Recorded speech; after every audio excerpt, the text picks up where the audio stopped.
All right, hello and happy late September. I think it's right after the 21st day of September. It's really hot today. It's so hot that here in Florida, I do the temperature here. I'm looking at in the shade, I'm looking at 92. And this is the late afternoon. This is about 4:30, 4 o'clock or so. So it's hot here.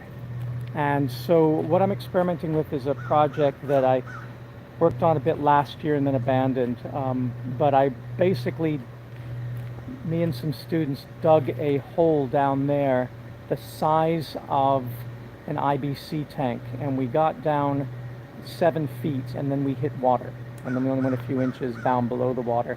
And then we took that hole that was a cube the size of an IBC tank, like a square meter, and we put a couple of rows of cinder block around it, and then we put some cinder block inside standing up, which we covered with burlap, with the holes facing from there to there, and covered it with burlap, which was dipping into the water that we'd reached the water table, which does fluctuate, unfortunately.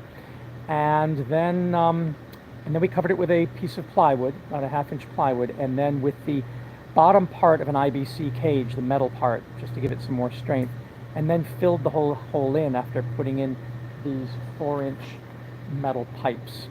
And so the air is coming in, and let me switch the camera over, this will help show you what we're doing here. So the air is going in through this 12-volt fan for ambient, which, as I said, is right now 92 Fahrenheit. And then it goes down 7 feet, and there's a little elbow that goes then into that chamber that's 1 square meter, a little bit shorter than the size of an IBC tank. We just used that because we had dug for IBC tanks before and we knew we could do it. And it travels through that chamber, which is under here, that square chamber, and then it makes its way up. There's these cinder lining it, and then there's sand for a good 5 feet above that. It's like 2 feet tall down there.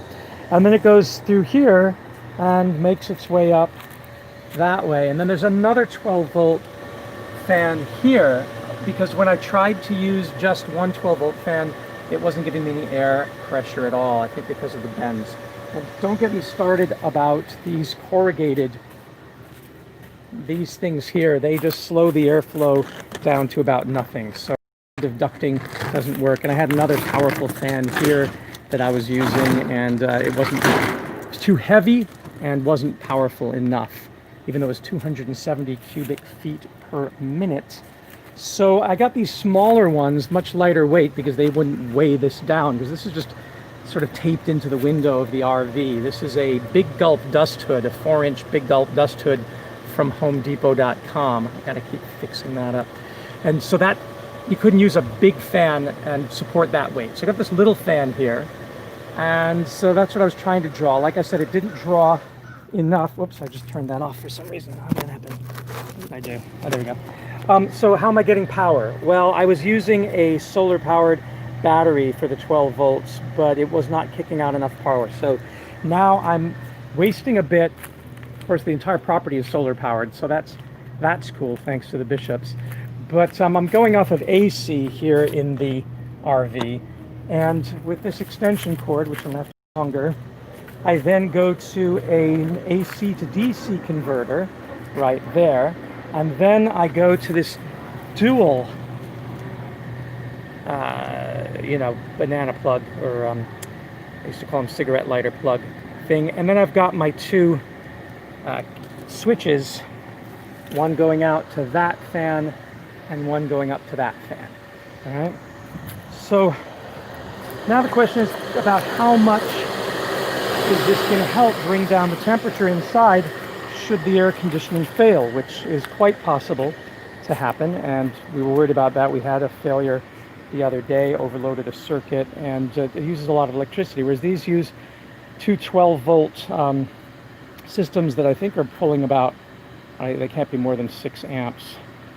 So we're only talking about, less than 200 watts, probably more like 150 watts for the whole system. But does it do any good? So let me come inside. Now you can see standing outside, we're now at 93 Fahrenheit, 94. Oh, if I'm in the sun, it's even hotter, of course, because there's this black surface down here radiating heat up.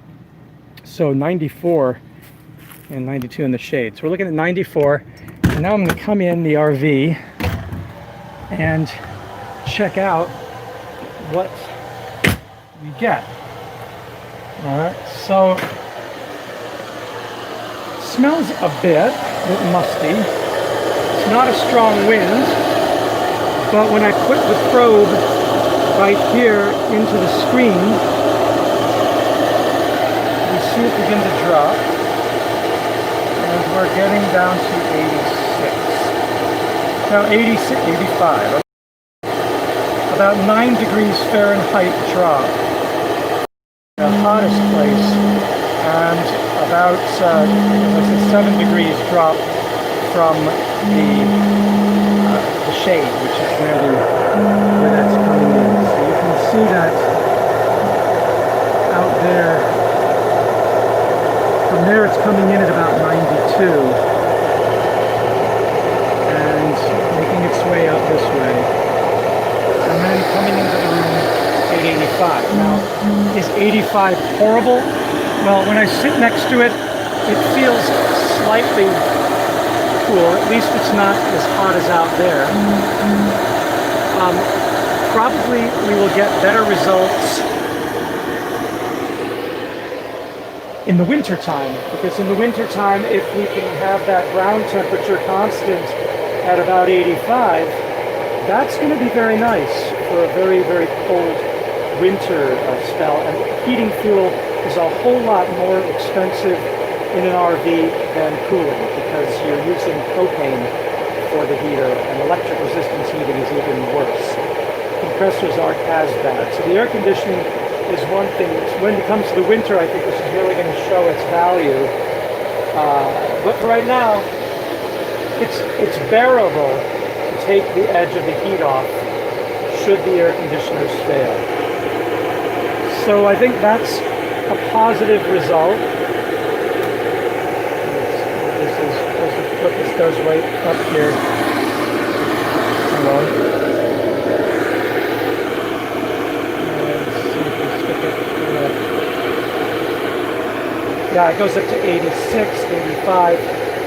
So, of course, when I remove it, then the temperature right where I'm sitting is jumping up here to, what, 87? 89? Getting up to 90. Now it looks like here in the room, we are getting closer to what it was out there in the shade. No, actually it's dropping down, 89.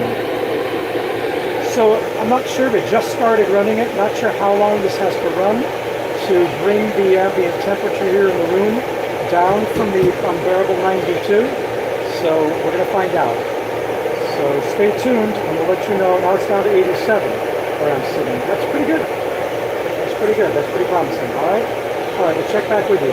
Thanks. Remember, please do try this at home. You could use the corroboration.